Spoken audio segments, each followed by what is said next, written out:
앞에 강의에서 에버슈타트 교수의 그 논문, 그 재미있는 논문 말씀드렸습니다. 미국이 지금 아시아 정책이 아주 본격적으로 진행되는 그런 느낌을 받는데, 미국이 그 일본, 대만, 말레이시아 뭐 이런 등등 나라들하고 본격적으로 중국을 견제하는 그런 작업을 이 레벨을 높여서 진행하고 있는 그런 느낌이 듭니다.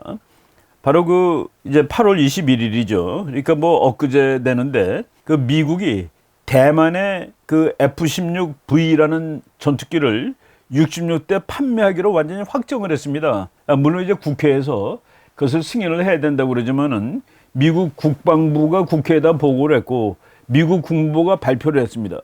그러고 가서 거기서 이제 이것이 부결될 확률은 뭐 거의 없는 상황인데 F-16 전투기를 대만에 66대를 판다. 이 가격을 보니까 가격이 무려 80억 달러에 이릅니다. 80억 달러인데 66대. 그래가지고 제가 그 계산을 해봤습니다. 그랬더니 우리나라 돈으로 대당 가격이 한 대당 1,450억 원이 나오는데 우리나라가 그 F-15K라는 그 F-16보다 한 급이 높은 비행기입니다. 저희가 그 일본 독도 얘기하면서 한번 얘기를 했죠. F-16이라는 전투기가 파이팅 팔콘이라는 이름을 가진 비행기인데 그 비행기의 작전 반경이 한 300km밖에 안 됩니다. 그래서 그 독도에서 제일 가까운 한국 공군기지에서 갔다가 겨우 그냥 한 바퀴 돌고 올 정도밖에 안 됩니다. 그런데 요번에 나온 것을 보니까 요번에 대만한테 파는 그 F-16 이거는 바이퍼라고 그래가지고 바이퍼가 뭡니까? 독사라는 뜻입니다. 그래서 이름을 F-16V라고 붙였는데 이 V라는 신형 비행기는 이 작전 반경이 3,222.5km. 그러니까 F-15보다도 더 깁니다. 작전 반경이. 아주 그 이 성능이 아주 막강해진 그런 그 F-16입니다.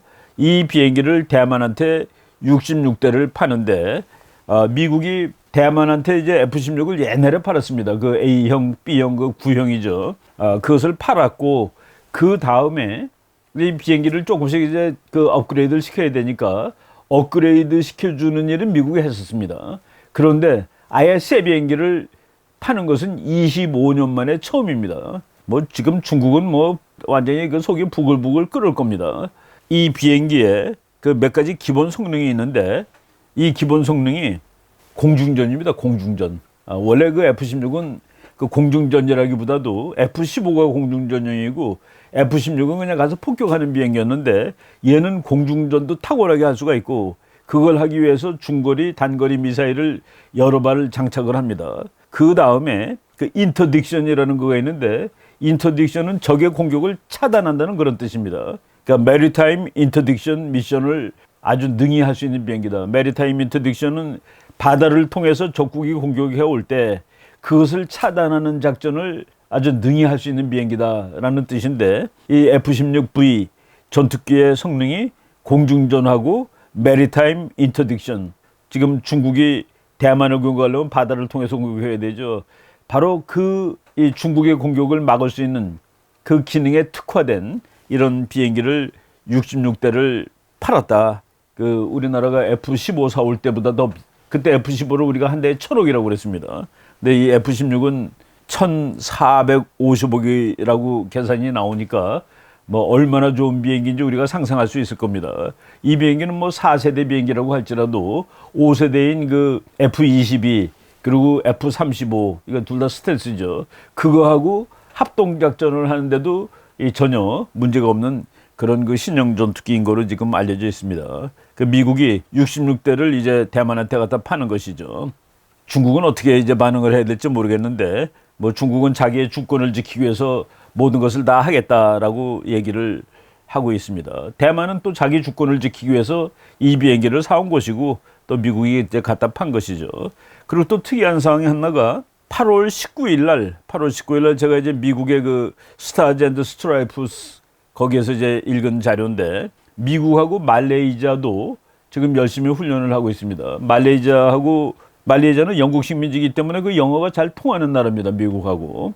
그런데 말레이시아가 바로 인도양의 한복판에 있는 나라죠. 인도 있고 벵글라데시 있고 말레이시아 있고 태국이 있습니다. 그 말레이시아랑 미국이 훈련을 같이 하는데 요번 훈련이 다른 때랑 다른 것은 바로 미국의 샌디에이고의 자기 이제 그 모항이 샌디에이고예요. 거기에 있는 미국의 해양경비대 함정이 요번 훈련에 참여를 했다는 얘기입니다. 우리가 이 미국의 해양경비정이 대만 해협도 다니고 서해바다도 다닌다고 그런 얘기는 했었죠. 칠함대에 배속돼 가지고 미국의 해안경비정이 서태평양에 와 있는데 요번 거는 인도양까지 들어간 겁니다. 인도양까지 들어갔는데 그 배 번호가 752번입니다. 이 배의 이름이 코스트가드 커터 스트레톤. 우리나라에 왔던 거는 750번이었는데 이름이 버설프였습니다. 요번에 이 말레이시아랑 같이 벵갈만 거기서 이제 작전을 같이 하고 했던 배는 태평양 연안을 지키는 배인데 스트레톤이라는 이름을 가진 그 752번 함이 왔었습니다. 와서 이제 지금 미국으로 가고 있는 중일 겁니다. 이렇게 미국의 연안 경비정들이 바로 중국의 연안에 와서 작전을 하고 있다는 사실, 이것이 무엇을 의미하는지 우리가 한번 곰곰이 생각해 볼 필요가 있을 것 같습니다. 그리고 미국이 8월 2일 날 INF에서 탈퇴를 하자마자 보름 만에 중거리 미사일 발사 실험을 했습니다. 미국은 중거리 미사일 같은 걸 못 만들어서 안 만들고 있었던 건 아니겠죠. 법으로 안 되게 돼 있었는데 이거를 그냥 못 만들고 있다가 기술 다 있습니다만은, 그래서 중거리 미사일 발사 시험을 8월 19일 날 한 거로 나옵니다. 그래서 이제 1000km 가는 거, 앞으로 수천 킬로 가는 거를 계속 이제 만들 계획으로 있고, 이건 미국이 순간적으로 다 만들어가지고 이제 배치하자고 할 겁니다. 어디에다 배치하자고 그럴지 한번 잘 생각을 해 보십시다. 이거는 한국이 앞으로 정말 기로에 서 있습니다. 지금 중국, 러시아, 북한 편으로 쓸 거냐, 그렇지 않으면 미국, 일본 편으로 쓸 거냐 하는 이런 기점에 놓여 있는데, 지금 미국의 고위급 관리들 또는 고위급 군인들이 전부 일본 들렸다, 한국 들렸다 돌아가고 이러는 일이 지금 쉬지 않고 일어나고 있습니다. 이것은 미국이 한미일 이 삼각 동맹에 대해서 계속 우리한테 신호를 보내는 거라고 보시면 됩니다.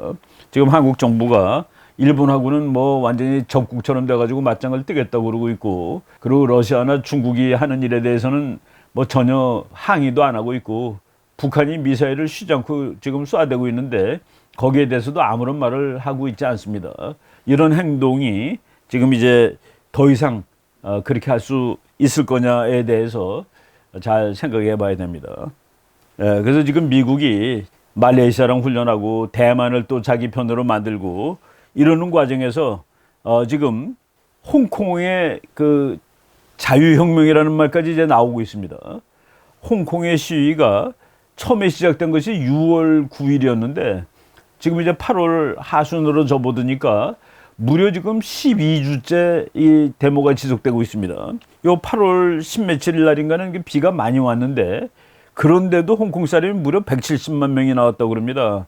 그런데 지금 트럼프가 드디어 여기에 대해서 아주 심각한 트위트를 하고 언급을 했습니다. 이포크 타임스라는 신문에 나온 건데 이렇게 돼 있더라고요. Trump wants Beijing that violent crackdown in Hong Kong would harm trade talks. 만약 중국이 홍콩의 시민 데모를 폭력으로 가서 해산시킬 경우에 그때 미국과 중국 사이의 무역 대화는 파탄날 거다. 이걸 연결시켜 버린 것이죠. 이 무역 전쟁이라는 것이 단순한 게 아닙니다. 중국이라는 체제를 완전히 바꿔놓겠다라는 그런 의미를 갖고 있다는 거가 이제 나와 있죠. 여러분 사진들 많이 보면은 8월 18일 날 170만 명 이상의 홍콩 사람이 나왔다. 지금 장갑차들 다 갖다 놓고 있다고 그러는데 지금 건드리지 못하고 있습니다. 여기서 만약 1989년에 천안문 사태와 같은 일이 일어나면은 그날이 바로 중국이 끝나는 날이라고 보셔도 될 정도로 지금 세계가 이제 많이 바뀌었습니다. 여러분 그림 보시면은 우산 쓰고 이렇게 막 가뜩 있죠. 우리나라에서도 이거랑 비슷한 사진이 여러분들이 신문에는 그런 사진이 안 나오더라고요. 한국도 8월 15일 날 얼마나 많은 사람이 이제 쉬어보지 않았으니까 알 수 없지만은 수많은 사람이 광화문서부터 시청까지 그 까뜩 메웠었는데 그것이 우리나라 언론에 소개가 되지 않았습니다. 6월 9일 날 홍콩 사람들 200만 명 나왔을 때 중국 신문에 나지 않았습니다. 그런데 이것이 계속 뭐 몇 달을 계속되니까 뭐 지금은 이제 다 알 사람은 다 알게 됐는데 바로 이렇게 이 관의 통제를 받는 언론 또는 알아서 기는 언론 이런 것들이 뭐 제대로 세상을 보도하지 않는 그런 경향이 있는데 지금 홍콩의 뉴스는 전 세계가 다 아는 그런 뉴스가 이제 돼 있습니다. 그러고서 트럼프가 이제 트윗으로 시진핑을 이걸 모욕을 한 것 같아요. 제가 보기에는 모욕을 한 그런 뉴스가 나오는데 한번 만나보고 싶다라고 얘기를 했습니다. 트럼프가 내가 한번 그 시진핑을 만나서 이 홍콩 문제 해결하는 데 대해서 같이 얘기를 해보고 싶다라고 얘기했는데 지금 홍콩 사람들이 지금 하는 말이 뭐냐면은 지폐에 이름을 붙였습니다. 홍콩 사람들이. 그러니까 영미항맹, 그러니까 영국과 미국과 항이라는 게 홍콩이라는 뜻입니다. 홍콩이 향이라고 씁니다. 한문으로. 향이라는 거는 향기, 향긋하다 할 때 그 향자예요. 향, 그래서 홍콩이라고 읽는데 영국과 미국과 홍콩이 동맹을 맺는 그 콤마하고 주권재민이라는 건 뭡니까? 주권은 국민한테 있다는 얘기죠. 그리고 이 지폐 이름이 영미항맹 주권재민 지폐입니다. 그 영어로는 Stand with Hong Kong, Power to the People, 인민들에게 권력을 그리고 홍콩과 함께 합시다라는 이런 제목의 데모가 열렸는데 트럼프 대통령이 8월 15일 날 보낸 그 트윗입니다. 그 영어로 그냥 잠깐 읽어드리면은 I know President Xi of China very well. 나는 중국의 시 주석을 정말 잘 알지. He is a great leader. 그는 아주 훌륭한 지도자야. Who very much has the respect of his people. 국민들이 대단히 존경하는 지도자지. He is also a good man in a tough business. 그는 그 터프한 비즈니스를 하는 그런 훌륭한 사람이야. I have zero doubt that if President Xi wants to quickly and humanely solve the Hong Kong problem, he can do it. 뭐냐면은 나는 시진핑 주석이 홍콩의 문제를 인간적으로 빨리 해결하기를 원한다면은 그는 물론 그 일을 할 수 있다는 데 대해서 아무런 의심이 없어요. 퍼스널 미팅 한번 만날까? 이렇게 그 트윗을 보냈는데 이거를 우리나라 그것도 유튜브 방송하시는 분이 재밌게 번역을 했더라고요. 제가 잘 아는 분인데. 그래서 제가 그 번역한 거를 한번 그 읽어드리겠습니다. 나 진핑이 잘 알아. 시진핑 잘 알아. 걔는 지 백성에 대한 깊은 존중심을 가지고 있는 위대한 지도자야. 어려운 과제도 잘 풀어낼 수 있는 사람이지. 홍콩 문제를 신속하고 인도주의적으로 해결하려는 마음만 있다면 충분히 해내고도 남을 사람이야. 진핑아 한번 볼까? 뭐 이런 식으로 이제 아주 재밌게 번역을 했습니다. 그 백모라는 그 박성현 선생이 하는 그 방송에서 제가 듣다가 이 번역이 하도 재밌어가지고 그 뭐 인용을 한번 해봤습니다. 이거는 뭘까요? 트럼프의 그 어법이죠. 트럼프 어법입니다. 트럼프는 뭐 또 다시 중원부원에서 말씀을 드리자면은 내가 하는 말이 상대방이 무슨 뜻인지 알아차리지 못하게 하라. 이게 상대방이 알아차리지 못하게 이렇게 그 얘기를 하고 있죠. 그리고 지금 뭐 가장 뜨거운 이슈 물론 그 일본하고 한국과의 뭐 핫한 싸움입니다.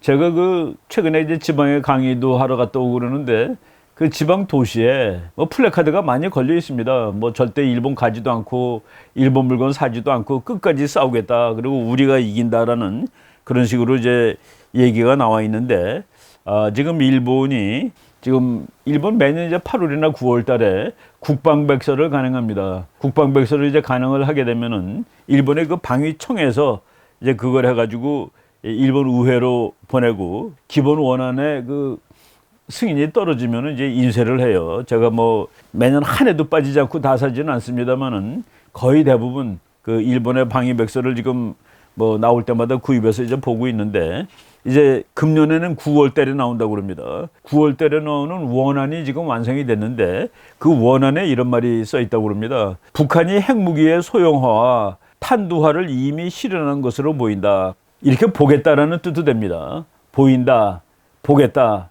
이렇게 보면은 그 다음 것은 뭐겠습니까? 대비하겠다라는 그런 뜻입니다.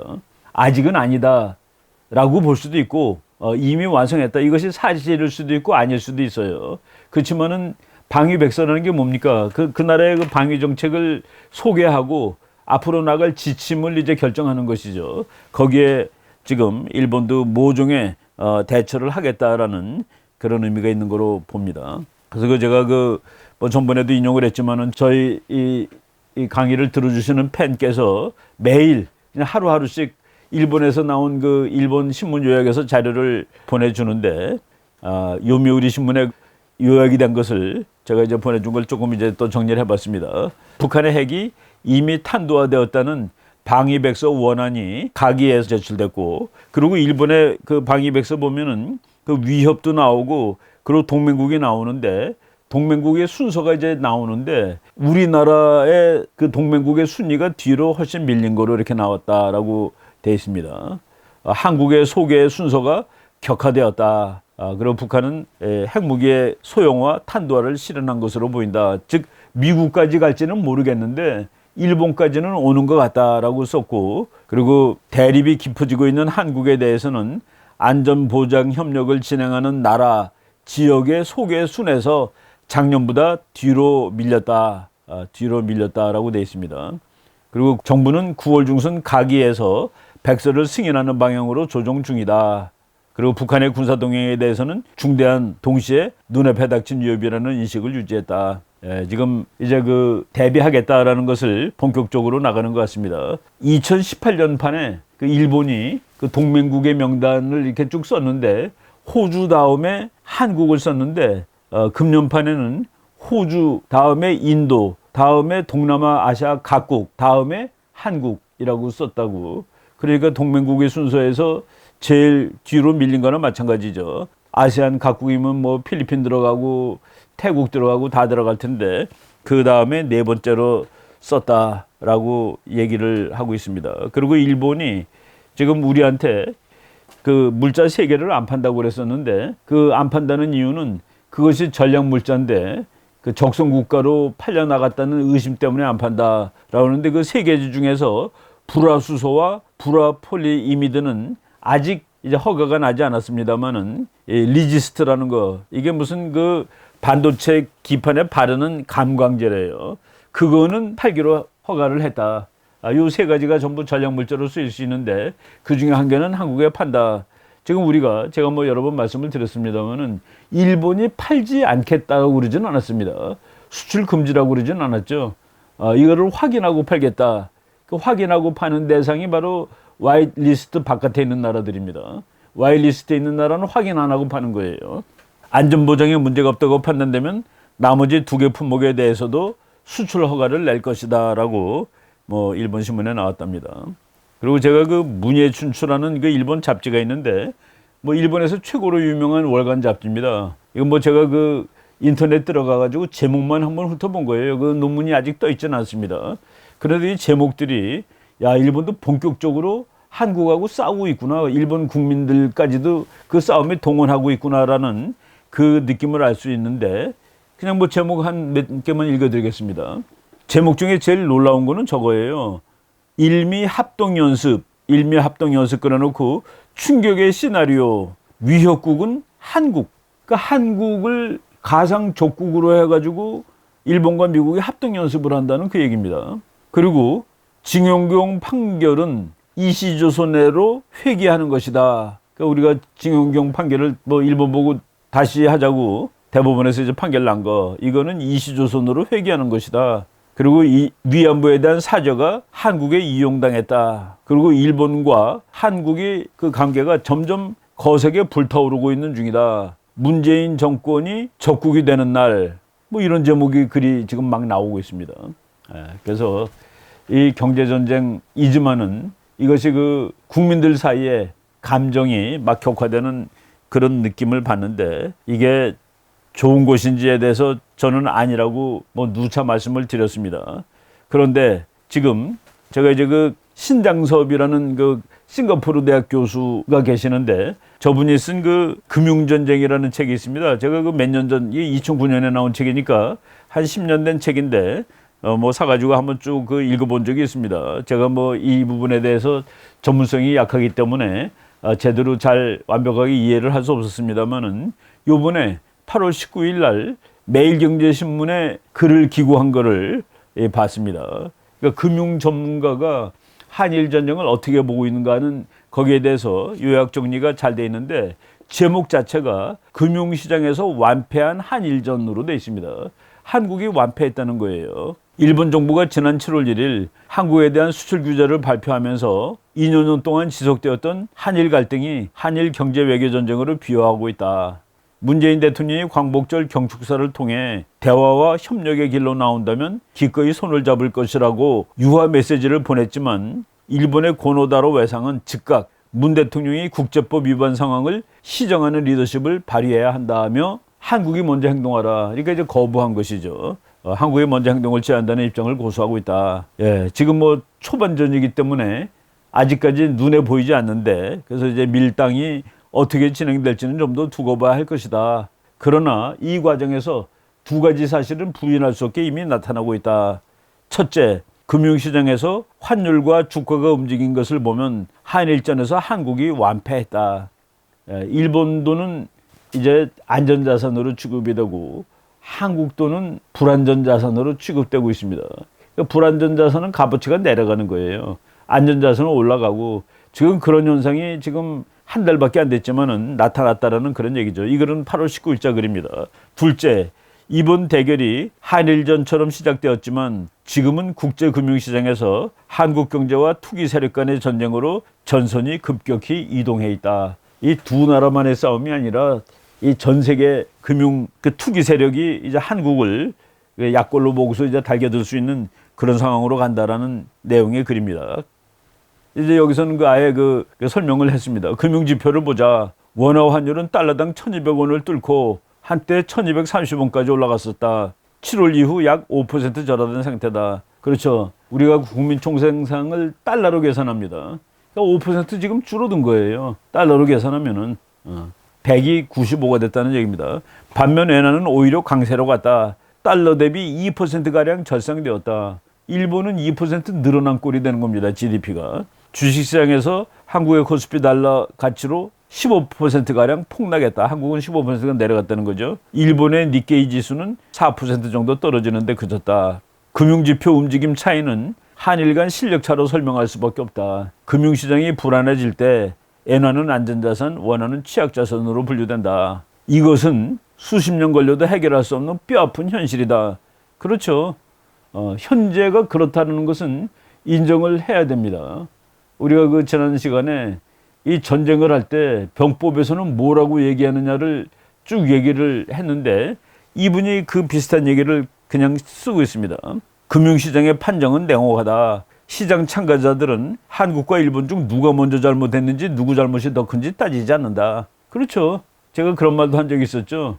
전쟁은 두 개의 정의가 싸우는 거라고. 뭐 선의가 이기는 것이 아니라 단지 싸움이 붙었을 때 누가 이기고 질 것인지를 따져 환율이나 주가 움직임에 베팅할 뿐이다. 그래서 지금 이 한일 간의 전쟁으로 끝나는 게 아니라 투기 자본이 이 전쟁을 구경하고 있으면서 공격 시점을 잡고 있다는 얘기입니다. 금융시장에서는 지금을 공포의 여름이라고 그런답니다. 이럴 때 투기 세력은 피냄새를 맡은 상어처럼 약한 거리를 찾아 숏 공격을 전개한다. 뭐 저는 이 주제에 대해서는 전문가가 아닌데 지금 우리나라가 약한 고리에 속한 거예요. 이 공격으로부터 경제를 지키는 방법은 한국이 그렇게 약한 고리가 아니고 숏 공격을 하면은 너가 손해를 본다라는 것을 주지시키는 수밖에 없다. 이렇게 얘기하고 여기에 외환 보유액은 별 도움이 되지 않는다. 하루 외환 거래량이 5조 달러를 넘는데 4천억 달러를 막으려다가는 한 방에 훅 가는 수가 있다. 그렇죠. 우리 옛날에도 그 IMF 당할 때도 뭐 매일 우리 튼튼하다고 다 그랬습니다. 기초 체력이 튼튼하다는 말은 씨알도 먹히지 않는다. 한국 정부만 우습게 보일 여지가 있다. 그렇습니다. 그리고 이제 신장섭 교수님이 보기에 유일한 대응책은 미국과 일본과의 금융 협력을 빨리 복원하는 것이다. 지금 일본하고 싸우고 있는데 유일한 대응책이 미국과 일본과의 금융 협력을 빨리 복원하는 것이다. 이제 뭐 그냥 좀 빨리 읽겠습니다. 일본의 도움이 필요한 상황에서 일본과 전쟁을 지속하는 것은 자살행위다. 지식인들이 같은 얘기를 하고 있는 겁니다. 금융시장에서 완패했다는 사실을 인정하고 퇴각하는 방안을 빨리 찾아야 한다. 장수가 패전을 받아들이지 않고 군사들을 전쟁터로 내몰면 인명과 재산 피해만 커질 뿐이다. 예, 저희들은 지금 이 정부가 국민들 잘 몰라요. 그러니까 그 자꾸 일본하고 감정만 앞세워가지고 오히려 어떤 사람들은 지금 일본이 경제가 무너진다라고 얘기를 하는데 우리는 튼튼하고 그렇지 않다는 사실을 지금 많은 분들이 뭐 사람들이 막 그럴 거예요. 저거 친일파라고. 나보고는 어떤 사람이 그러더라고요. 저렇게 말하는 사람이라면 일본 정부로부터 녹을 받는 것이 분명하대요. 저는 일본 돈 1원도 받은 적 없습니다. 금융시장에서 완패했다는 사실을 인정하고 퇴각하는 방안을 빨리 우리는 옳은 얘기를 하는 겁니다. 이 나라를 위해서. 싱가포르 대학에 계시는 신장섭 교수 글입니다. 이번 주일 그 재미있는 뉴스 또 있는데 유럽에 대해서 미국이 이제 그 유럽 국가들 돈 조금 낸다고 국방비 조금 쓴다고 막 난리치고 그래서 이제 2020년에는 유럽이 이제 1,000억 불을 더 내기로 그 약속을 했죠. 그런데 트럼프 대통령이 지금 그 재미있는 그 구상을 하나 최근에 하고 있다라는 것이 그 신문에 뉴스로 나오고 그러는데 트럼프 대통령이 그 그린랜드라는 이 섬을 미국 영토로 사고 싶다라고 얘기를 했습니다. 그린랜드라는 섬은 지구에 있는 섬 중에서 제일 큽니다. 여기서 이제 섬하고 대륙하고 어떻게 구분하느냐? 어떻게 구분하는 거 그런 거 없습니다. 학자들이 얘보다 크면은 대륙이다라고 얘기하는 거가 그 마지막이 그린랜드입니다. 그러니까 그린랜드는 섬 중에서 제일 커요. 그린랜드보다 더 큰 섬은 대륙으로 치는 겁니다. 그래서 더 큰 섬이라는 게 뭐 있습니까? 남극. 그러니까 남극은 섬이라고 그러지 않고 남극에 있는 그거는 남극 대륙이라고 그럽니다. 그리고 그린랜드보다 조금 더 커 보이는 섬은 호주입니다. 호주. 근데 호주도 섬이라고 그러지 않고 대륙으로 칩니다. 그래서 이제 섬 중에 제일 큰 섬을 그린랜드라고 그러는데 이 그린랜드가 우리나라의 한 10배쯤 됩니다. 이 섬 넓이가 무려 216만 6,086 평방킬로미터. 그래가지고 우리나라가 지금 남북한 합치면 22만 정도로 칩니다. 그러니까 남북한 합친 거에 거의 한 10배쯤 되는 그런 땅덩어리예요. 물론 이 땅덩어리의 대부분은 그냥 허였습니다. 허연 섬이 왜 그린랜드인가? 이름이 그린랜드 그러면 초록색 땅이라는 뜻인데 뭐 누가 그냥 그 사기꾼이 땅 팔라고 그랬다는 소리도 있고 또 어떤 그 과학자는 옛날에 지구가 아주 더웠던 적이 있답니다. 그때는 그 그린랜드가 맞는 거래요. 거기에 지금은 얼음이 있어서 하얗지만은 옛날에는 초록색으로 풀이 많았다라는 그 말씀을 하는 자연과학자도 뭐 계십니다. 그런데 미국이 그냥 왜 갑자기 뜬금없이 이걸 살려고 그럴까? 미국이라는 나라는 그 뜬금없이 이렇게 큰 나라가 된 나라입니다. 사실은 보면은 지금 미국의 그 미국 땅에 거의 한 3분의 1쯤 되는 그 루이지애나 퍼체이스라고 돼 있는데 루이지애나 구입해가지고 나폴레옹한테 미국이 헐값으로 산 거죠. 미국 영토에 거의 한 3분의 1 정도쯤 되는 것을 옛날에 돈 주고 산 적이 있었습니다.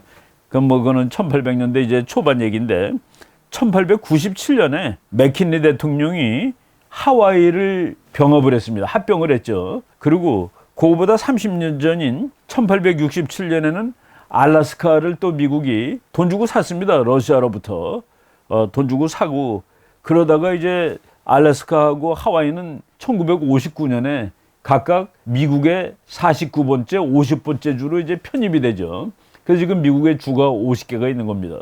1945년에 미국이 2차 대전 벌일 때 그때 보면은 별이 48개입니다. 그런데 요번에 그린랜드를 사면은 저거를 미국의 한 주로 할 생각인가? 미국의 한 주가 되기에는 인구가 너무 적습니다. 지금 그린랜드 인구 보니까 섬은 남북한의 10배쯤 되는 넓은 섬인데 사람은 지금 6만 명도 채 안 삽니다. 그리고 이 나라의 그 정식 소속은 덴마크 영토입니다. 그러니까 덴마크가 우리가 보기에는 뭐 조그만 나라지만은 이 그린랜드를 포함하면은 세계적으로 큰 나라가 사실은 될 수가 있죠. 그런데 뭐 덴마크 얘기할 때 그린랜드를 영토로 표시하지는 않습니다. 그리고 그린랜드는 일단은 덴마크에 속해 있긴 하지만은 자치를 합니다. 자치. 그래서 그 나토에도 독립국 비슷하게 나토에도 가입이 돼 있어요. 근데 그거를 트럼프가 사겠다라는 그 아이디어를 내고 있는데 여기에는 지금 이제 자연자원이라든가 석유라든가 가스, 우라늄이 무지하게 많을 거고 그리고 지리적으로 그 유럽 대륙하고 아메리카 대륙의 중간쯤 되죠. 지금 여기에 미국 공군기지가 사실은 있습니다. 미국 기지가 1950년부터 이미 있어요. 툴루 에어베이스라는 THULE라고 했는데 발음을 어떻게 하는지 잘 모르겠습니다. 이 공군기지가 1950년부터 있는데 이거를 이제 영구히 미국 거로 하고 싶은 생각이 드는 것이죠. 예, 이거가 되면은 트럼프 대통령은 나중에 역사적으로 상당히 큰 일을 한 대통령으로 남아있을지 모릅니다. 요새 뭐 지구온난화라는 말이 많은데 정말 온난화가 돼가지고 저 땅이 정말로 그린랜드가 될 경우 뭐 한번 상상해 보십시오. 그것이 또 안 된다 하더라도 이 육지 섬이 있을 때 섬 주변에 200해리를 그 EEZ라고 그럽니다. EEZ라는 거는 Exclusive Economic Zone.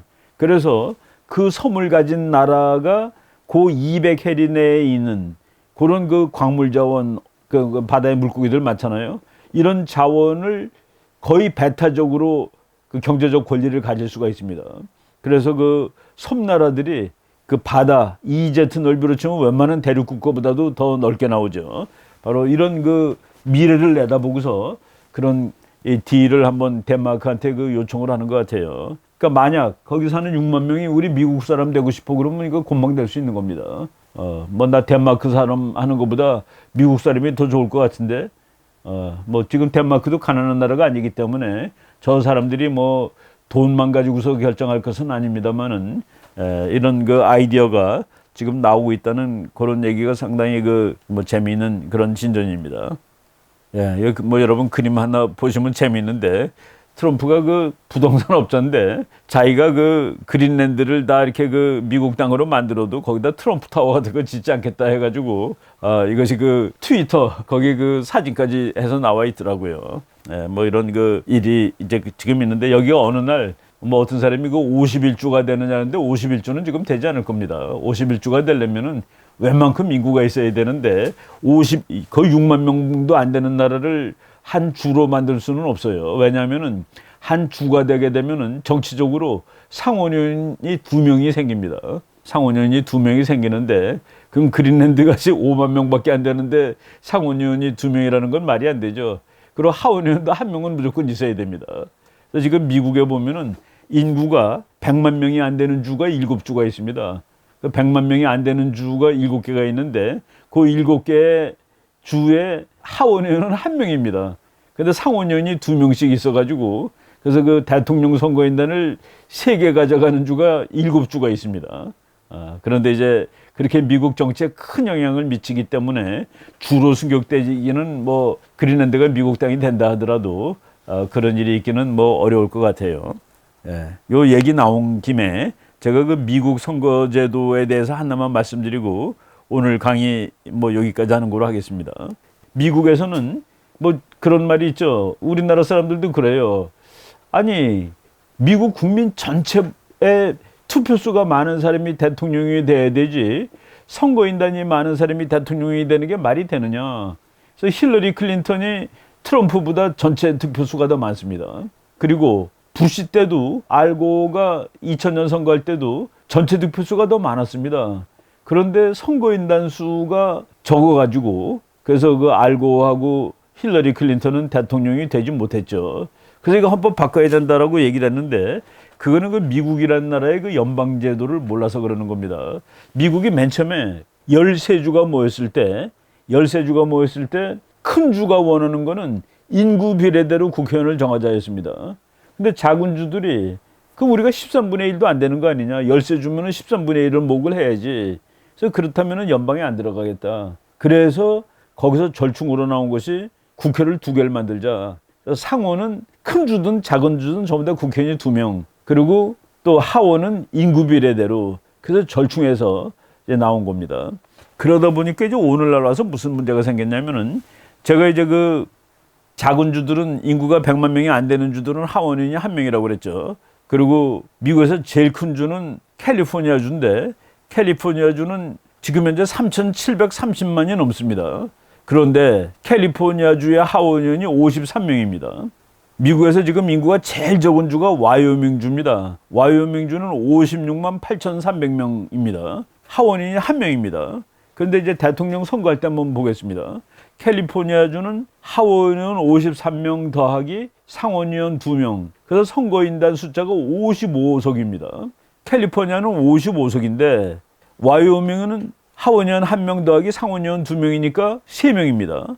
그러니까 55분의 3, 55분의 3입니다. 그러니까 와이오밍은 인구가 56만 8천 명인데 대통령 선거인단 3석. 그리고 캘리포니아는 3,700만인데 55석. 요거를 지금 제가 이제 계산을 해보니까 캘리포니아 인구는 와이오밍의 65.7배다. 그런데 대통령 선거인단 숫자는 와이오밍의 18.3배다. 그러니까 캘리포니아가 다 얻는 것보다 이 조그만 주를 다 얻는 것이 대통령 선거인단 계산할 때는 훨씬 유리하다는 거가 나오는 것이죠. 그래서 그 하원의원이 1명이고 상원의원이 2명이라서 상원이 더 많은 주가 7개인데 그 7개 주의 인구를 다 합치면은 530만 명이 나옵니다. 근데 이들은 하원 7석, 상원 14석에서 총 21석입니다. 그런데 캘리포니아주는 3,700만이라고 그랬죠. 그러니까 그 7개 주 합친 거에 7배나 인구가 더 많습니다. 그런데 대통령 선거인단은 7개 주를 합친 것에 2.6배밖에 안 된다. 그래서 이것이 억울하면은 그러면 이제 캘리포니아 같은 주는 선거인단 수가 아니라 전체 국민 투표대로 대통령을 정하자 그러면 그 와이오밍 같은 나라는 난 그런 미국 안 해 그럴 거죠. 난 미국에서 뛰어나갈 거야. 바로 이것이 지금 이제 미국, 그러니까 좀 맞지 않다고 생각이 될 수가 있는데 그래서 미국이라는 나라가 연방이라는 내용을 아시면은 아 그럴 수 있겠구나 하고서 바로 지금 트럼프 대통령이 유리한 거는 바로 이 인구 적은 주가 압도적으로 트럼프 지지 성향이라는 그 얘기입니다. 그래서 인구 많은 뉴욕이라든가 캘리포니아를 가져가는 것보다 가운데 농촌 지역, 인구 적은 지역을 다 쓸어가는 것이 선거인단 획득하는 데는 훨씬 더 유리하다라는 그런 말씀을 드리겠습니다. 그래서 그린랜드가 만약 미국 땅이 된다 하더라도 당분간은 51번째 주로 승격할 가능성은 별로 없다라고 말씀을 드릴 수가 있어요. 이런 이야기들이 뭐 이번 주 얘기입니다. 그리고 트럼프 대통령이 드디어 전번에 그 50% 넘었다고 자기 트윗에 막 자랑하고 그랬는데 51%까지 올라갔습니다.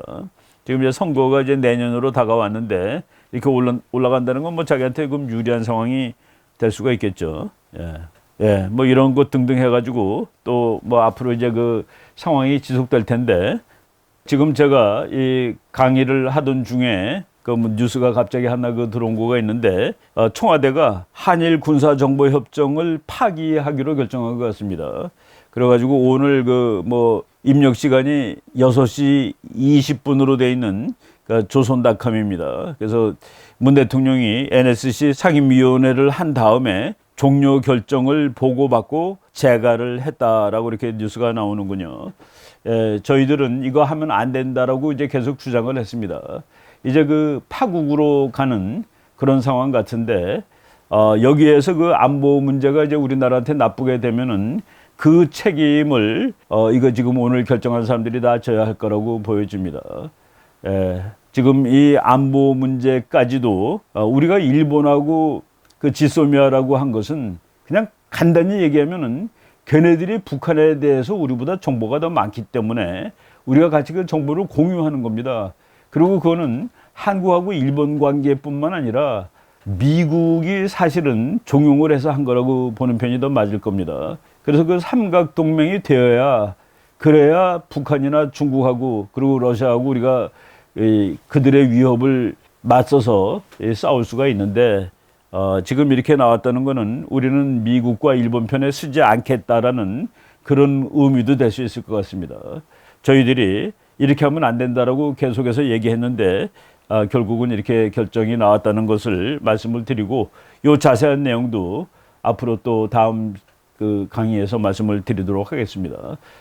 강의하는 도중에 나온 뉴스이기 때문에 그냥 소식만 일단 전했습니다. 오늘은 뭐 여기서 마무리하도록 하겠습니다. 고맙습니다.